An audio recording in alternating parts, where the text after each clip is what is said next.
Good morning, I'm Sharaad Kuttan and welcome to BFM's Morning Headlines. It is the 22nd of January and it's pictures this time that I want to look at. And doesn't the media love misery? There you have a Myanmar man being dragged off. He actually appears in yet another picture. That's Berita Harian, that was the Sun. Now what is this about? It's in fact that operasi, as we call it, against undocumented workers, undocumented foreign workers.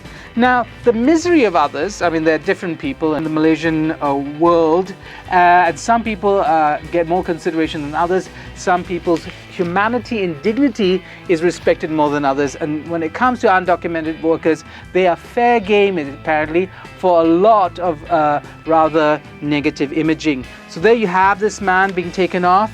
You have him again on Berita Harian. You have this woman looking very miserable, and you can see her, she's going to be hauled off.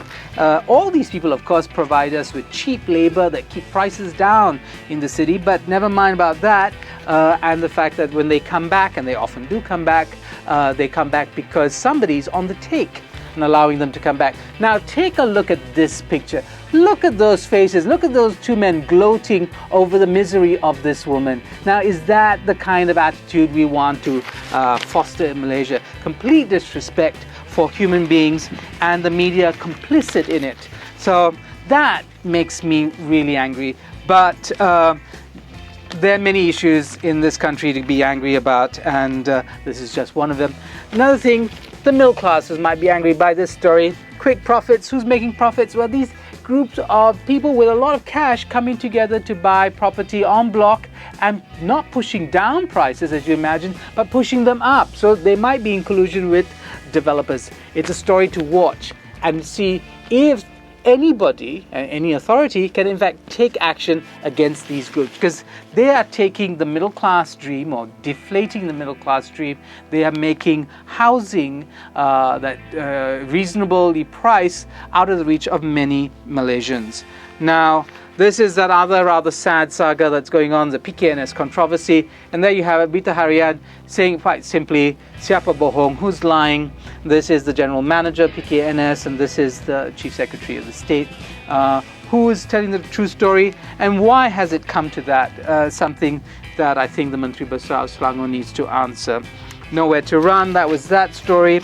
Now, here we have government, the New Straits Times excels in these aspirational headlines. So, government intervention if, because the big if here, always big ifs in this country. But more importantly, here's a story about whether the government's going to intervene on price rises. Yeah, we know. We're just waiting for them to actually make a decision and act.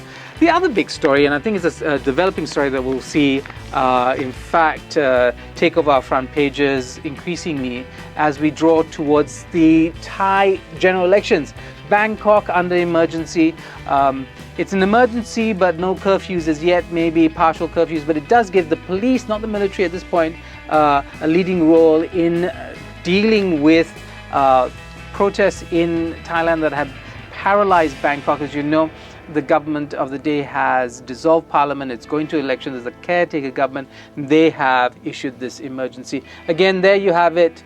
More of the unwashed masses that the Malaysian media love to portray as if they were here just having a holiday or trying to steal stuff. They actually are people who work in our factories, in our restaurants, in many other places. Here is Sina Harian, yet another continuation of the PKNS controversy. Malaysian bookies hit India. Story about Malaysians doing well, global Malaysians.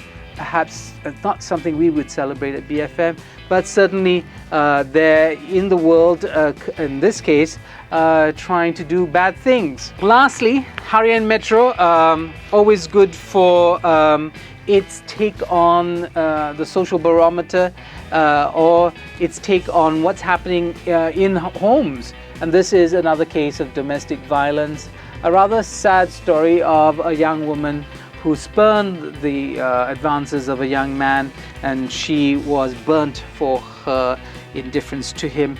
What does it say about where Malaysia is going? I don't know.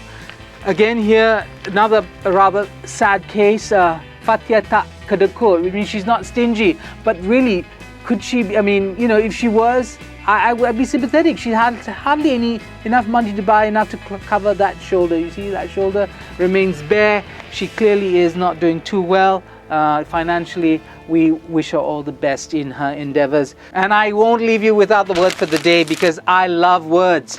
And the word for the day is derita, which means suffering. Derita. So derita, I think, is perhaps the condition of many undocumented workers. They are squeezed on so many sides in this country, and I think we need to find our humanity, maybe salvage something of what it means to be a Malaysian by treating non-Malaysians a little better. That's all I have for you this morning. It is the 2nd of January, and I am Sharaad Kuttan on BFM's Morning Headlines.